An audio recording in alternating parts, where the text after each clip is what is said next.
We talk to ourselves matters. Our thoughts become our beliefs, which becomes our actions, which creates the outcomes that we are going for every day. So what you tell yourself, you will believe. If you're telling yourself negative thoughts over and over and over, if you tell yourself you're going to fail, if you tell yourself you're a failure, that's what you're going to believe. And the same thing is the opposite. If you tell yourself, I am successful at this, I will do this, I am doing this. If we change the wording of things, we can change our mindset, which changes our actions and creates the outcomes we're looking for.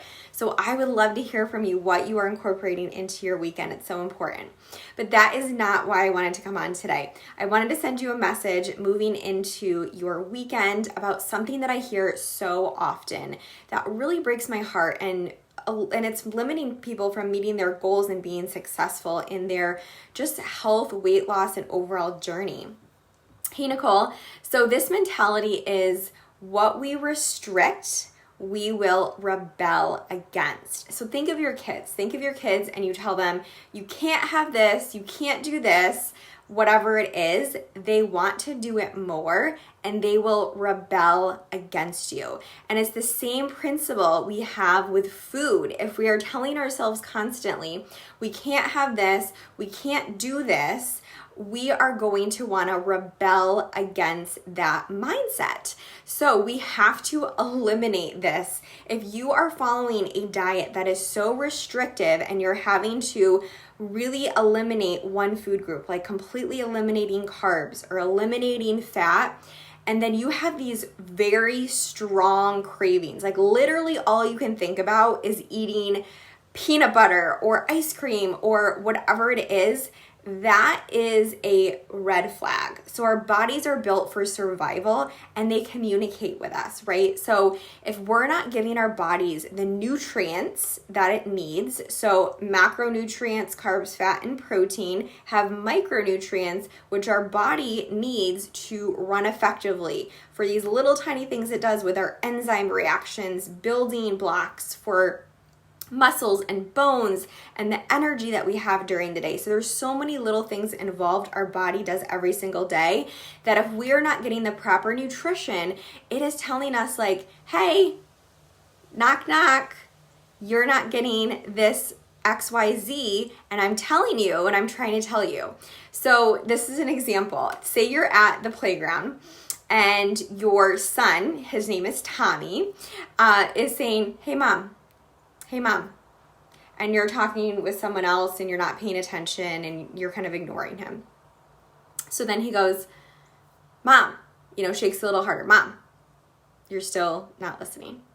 So then he has a tantrum and says, Mom, I need you, and starts screaming right at the top of his lungs and just going out of control, right? He is rebelling and he's creating a loud statement like, hey, I need you. Something's wrong. So when our body is saying, hey, knock, knock, Jenny, I need X, whatever it is, I'm really hungry, we need to pay attention to this.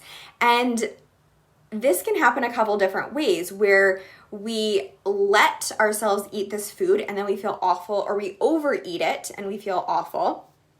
We feel sick, or we use the words that we cheat on our diet. Please stop saying this, because just the way that you're labeling food and meals and your perception of that is a problem. So if you're cheating on your partner or in a relationship, there's a problem with that relationship. Like there's some need that's not being met, and that's a red flag, right? There's something wrong with that relationship.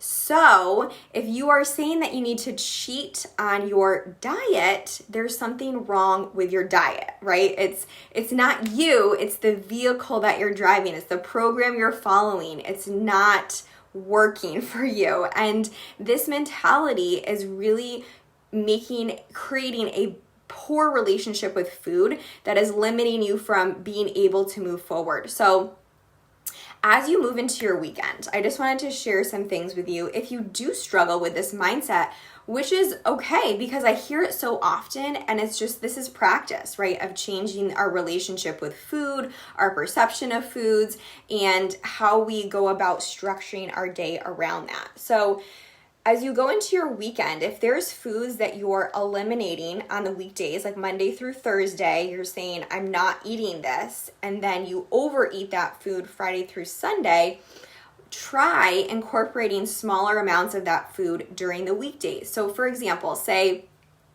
that you don't eat chocolate Monday through Thursday, and then on the weekends you're like overeating just anything chocolate. This is just an example. So maybe try to put some chocolate chips in your yogurt during the week, or adding chocolate chips to your your peanut butter and jelly sandwich or whatever. Put it on some rice cakes with peanut butter.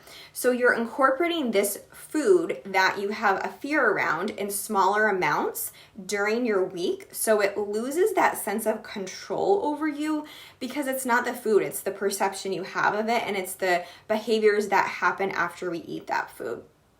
So another thing you can do is, if you are having like a really fun meal Saturday night, right? And this is like a cheat meal that you're calling it. Look at the behaviors after you have that meal on Saturday and think to yourself, how do I want to feel on Monday or Sunday? And is the behaviors I'm having towards this meal or this food going to create the result that I want to have, or how I want to feel on Sunday? So just reflect forward of who I want to be, how I want to feel, and who that person is that is going to get there, and just changing that relationship around that meal. So absolutely have fun on Saturday night if that's what you do. Enjoy those foods, but don't come from a place of like, this is the only moment that I'm able to have these foods or drinks, because that's what happens when we start to overconsume them and then just feel bad about them. So those are just a couple tips. Was that helpful, Nicole? So glad. So good. Oh my gosh, thanks. Hi, Ashley. I didn't even see you jump on. Hey, Ashley, Nicole, Evan, awesome. So glad this is helpful. I love hearing from you guys, because I hear this from women so often, and it's the control that we give these external factors in our life. So this is what I'm working on with my nutrition clients with. This is a process. This is not something that we fix in 30 days. This is a lot of prior conditioning and a lot of things that we've been taught and flooded with from social media, from things we read, from our parents. But we have to take personal responsibility for our actions. So if this is something you're struggling with, we have to take responsibility for ourselves and what we're doing. And yeah, maybe it's because of certain environmental factors that have gotten us to this point, but here's where we are and we need to do something about it. And it's really hard to do this on your own. So this is why I offer so much support, and I really work one-on-one with people to drill down what is the root cause of why you are struggling with X, Y, and Z.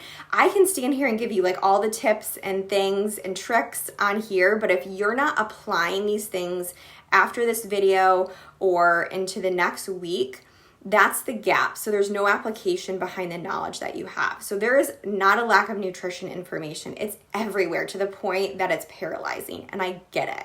It's overwhelming. So I'm here to throw out the garbage, bring it back to the basics, and focus on you as a person, because that's the most important thing. So I hope that was helpful, you guys.